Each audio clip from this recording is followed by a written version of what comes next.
So special right triangles, what's cool about this is you've already seen some of them, like that whole back page of that worksheet you just turned in. That's what those were. There's all special right triangles. There's only 2 of them. They show up so often that we have an entire section devoted to them. They're that important. But they are the 45, 45, 90 triangles and the 30, 60, 90 triangles. And what's true about them is that the ratio of their sides, the ratios of their sides are always the same. Like every 45, 45, 90 triangle is similar. They're all similar by angle similarity, right? So they're all similar. So they're just going to be, blown up or shrunk down from each other, but they're all similar. And they're all in the same ratio, where the legs are exactly the same, x, x, and the hypotenuse is always the leg times root 2. So we'll do some examples of that in just a minute. And then when it comes to the 30, 60, 90 triangle here, the hypotenuse is always twice as long as the shortest leg. How do you know what the shortest leg is? Yeah, so even if I'm drawing it with my crummy drawing, right, you could tell based if I label the angles that the shortest leg will be opposite a 30-degree angle. So, I only meant to say that, yeah, just be nice. But it's just wouldn't be easy to say on. Yeah. Remember, I see all your tests. So the 30, 60, 90 triangle theorem here says that these two are in a 1:2 ratio, and then the side opposite the 60 is the shortest side times root 3. So if you know that, you can avoid using the Pythagorean theorem to find the missing side length. It saves quite a bit of work, especially if I'm asking you. In fact, especially if I'm asking you to write it in simplified radical form. Okay. So here's the deal. According to this up here, this blue triangle up here, if this is 3 down here, what would y have to be? Also 3. So this is 3. And according to this up here, if x is 3, what does the formula say that the hypotenuse has to be? 3 square root of 2. And you should have been noticing that in that worksheet each time, that when you did this with the Pythagorean theorem and simplified it, you got something root 2.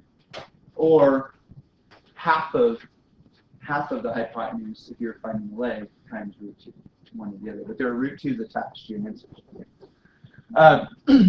Oh, here it is, going backwards. So if I tell you that this is 5 and that's the hypotenuse, would you agree that 5 has to equal the x root 2? Let's look at it for a minute. If I tell you the hypotenuse of a 45, by the way, how do I know this is 45, 45, 90? Because these two are equal. So if I tell you what the hypotenuse is, would you agree that the hypotenuse has to be equal to x root 2? If every 45, 45 right triangle is similar, then whatever this hypotenuse is has to be equal to that. Okay? And so how do I solve for x in this little algebra equation I just created?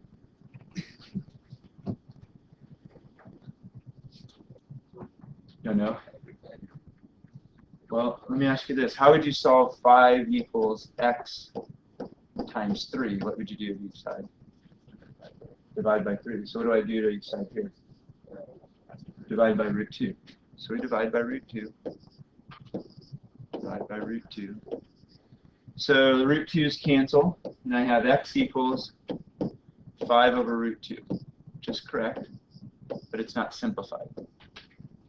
So these legs are 5 over root 2, but we're not going to write it that way. This goes to the bottom of the first page of that worksheet. Yeah. No, for which one are you looking at? D. These on the side, the other 2 sides are short, so they need just be 3 because they're squared. No, because these 2 it says have to be equal, so it can't be 24. Yeah, does that make sense? Because so they have to be the same. So that makes it so 5 over root 2 is correct, but we don't leave it like that. If you remember on the front side of that worksheet you turned in, at the very bottom, what do we multiply the 5 over root 2 by, top to bottom? Yeah, I multiply it by root 2 over root 2. And so we get x is equal to 5 root 2 over 2. And so over here it's also 5 root 2 over 2. I mentioned this the other day, and this is always true with these. If I hand you the hypotenuse, and you'll get a chance to practice this on a little handout I have for you in a little bit. If I hand you the hypotenuse, the legs are always half of the hypotenuse times root 2. Check this out. Here's the hypotenuse is 5. So the legs are half of 5, which is 5 divided by 2, right? Times root 2, always. If I tell you on here, I don't have another one of these, but if I tell you this is 10, if it's an even number, it's even simpler. If I tell you this is 10, what are the legs? The hypotenuse is 10. It's going to be half of the hypotenuse times root 2, 5 root 2. Yeah. So if it's an even number, it's even easier. And if I tell you the leg of a 45/45 is 10, then what's the hypotenuse? I'll tell you this is 10 right here. 20, yes, but it's not times 2, but times root 2. So if I tell you this right here is 10 instead of 3, then this right here would be 10 root 2. That's all you're doing. Because you're taking the leg and multiplying it by root 2. And then to go backwards, if I give you the hypotenuse and you want the leg, you just divide by 2 and then multiply it by root 2. And this is the reason why. We just did the algebra here. I divided by root 2 and then multiplied by root 2 over 2, which is equivalent to dividing by 2 and multiplying by root 2. So I kind of proved that here. So with the 45/45/90, it either works one way or the other. I either give you a hypotenuse or I give you a leg. If I give you a leg, you multiply by root 2 to get the hypotenuse. If I give you a hypotenuse, you divide by 2 and multiply by root 2 to get the leg. That's it. So if you can remember that, it'll make it really easy. And the 30/60/90 is not much more difficult. I'll leave that picture up there. Here's how it looks. So that's the red one. So let's start with D. D is actually easier than C. So here D, we've been given a 22 over here. This is a case in which Pythagorean theorem isn't going to work because I only know one length. You have to know a little bit about the relationships in 30/60 right triangles. So here I have 22 as the hypotenuse. So what would x have to be if it's opposite the smallest angle? Up here. What's the relationship between the hypotenuse and the side opposite to 30 is the question. Well, yeah, the hypotenuse is double the shortest side. So you take half of the hypotenuse. This will be 11. If you saw that one on that worksheet you did. This is the one you asked about. This is number 16. So that's 11. This is 22. What's y going to be then, according to this up here? 11 root 3. So we're just basically memorizing this relationship. If you know any one of these, you should be able to get the other two. And with a little bit of algebra. Or just looking at it. Now, this one's a little more difficult because across from the 60, look at that in red, across from the 60 here is the x root 3. So what is 5 actually equal to in this formula up here? X root 3. So 5 is equal to x root 3. So how do we solve that for x? Divide by root 3.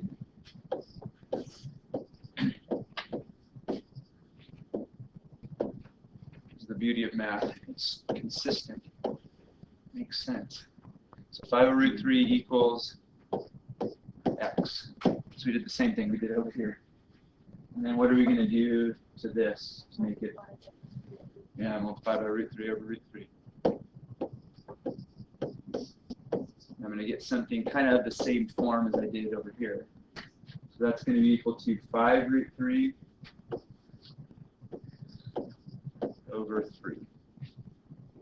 that represents x. This is 5 root 3.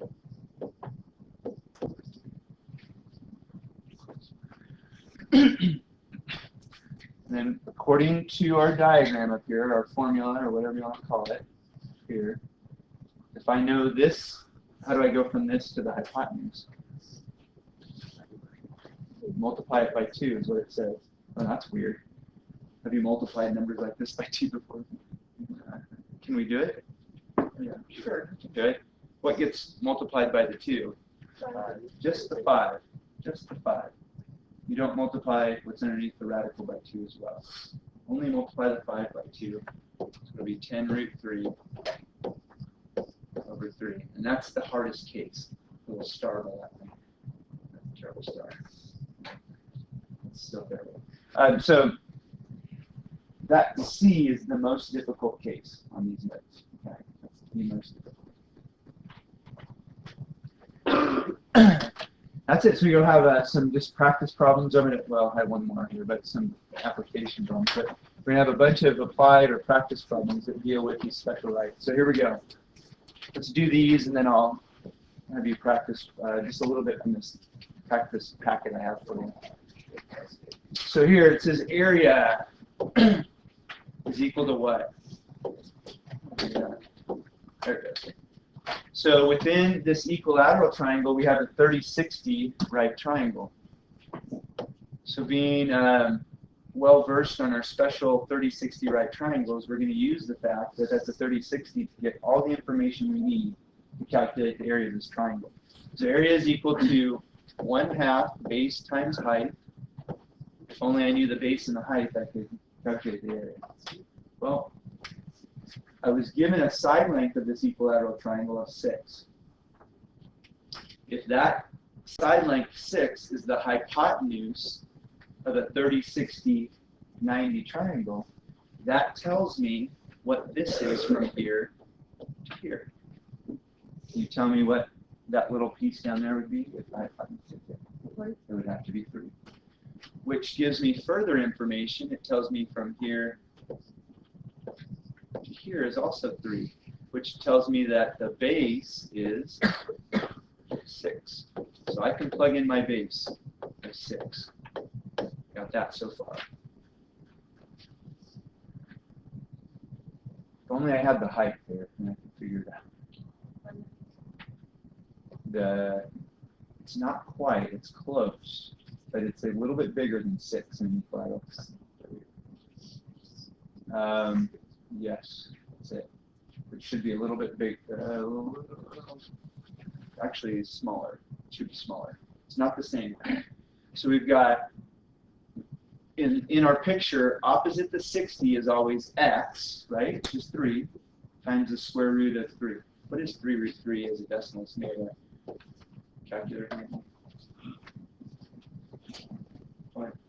So slightly smaller than the base. Instead of that. Caught it there. So 3 root 3 would make sense for that to be longer than that. A little bit shorter. It's not quite the same length. Pretty darn close.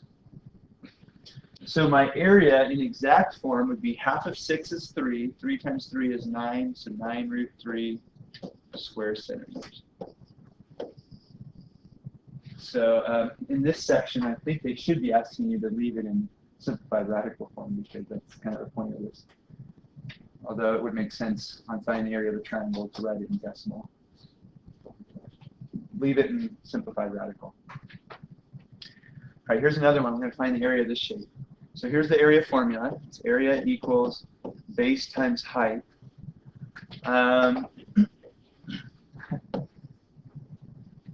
So base times height.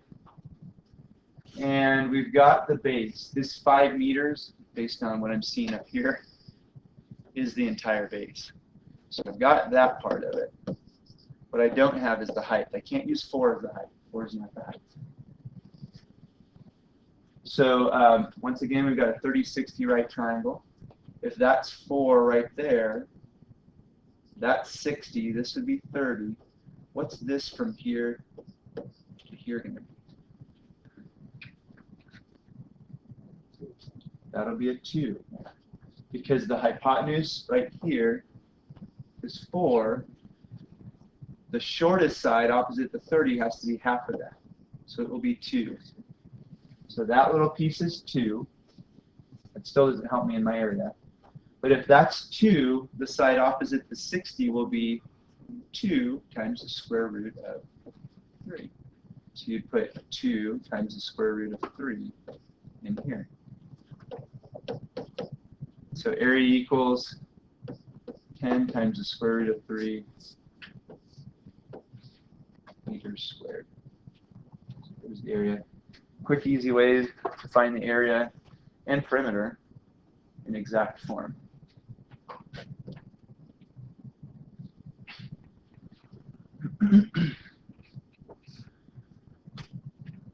All right, so this one's similar to B. It's just we've got a 45-45 right triangle on the far right side there instead of a 30-60 involved. So we've got a 5 right here. That means this is going to be 5. Also, this would be 5 down here. That's from here to here. And then what's the hypotenuse right here going to be?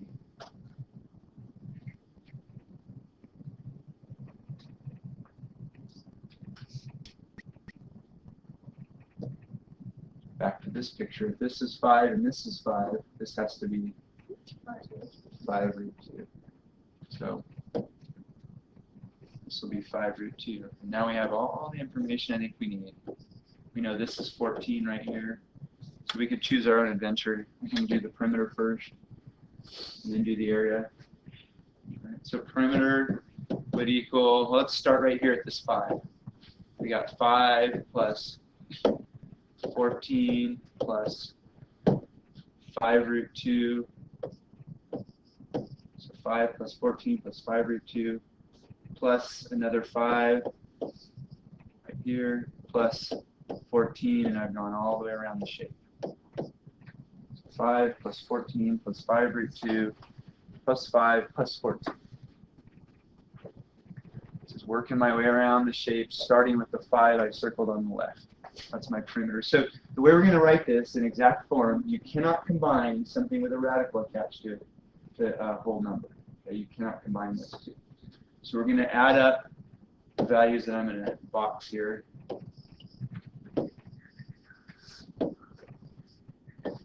So all those guys that I just boxed, we're going to add those up.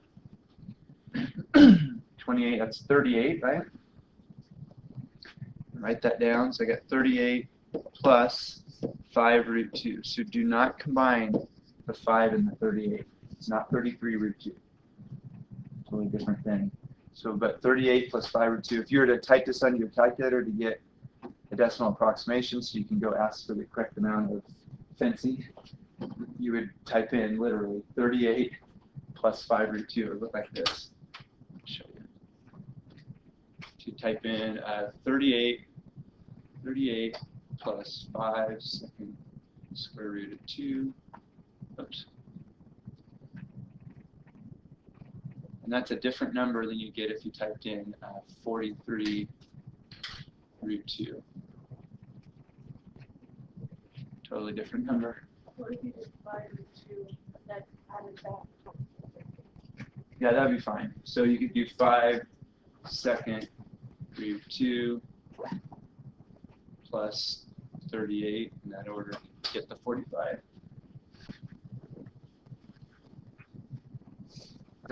But in this unit, what they want you to do, because it's focusing on simplified radical form and special right triangles, is to leave it in this radical form. So,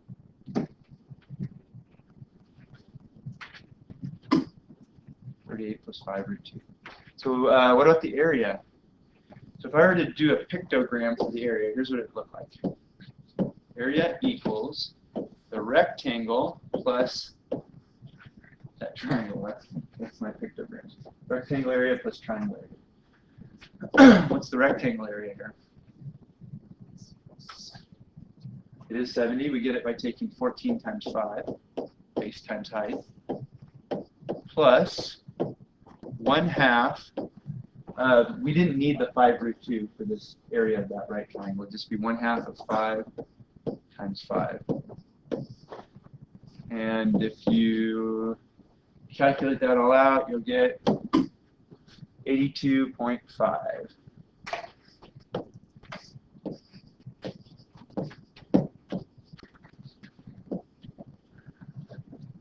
That's it. So that's special right triangles. There's only 2 of them. And some applications of where you might use that information.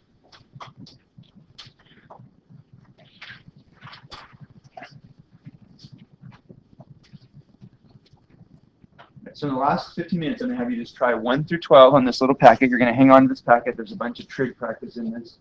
We're going to take our time on the trig. It's very new. It can be hard. It doesn't have to be. It can be. So we're going to do a little bit extra practice.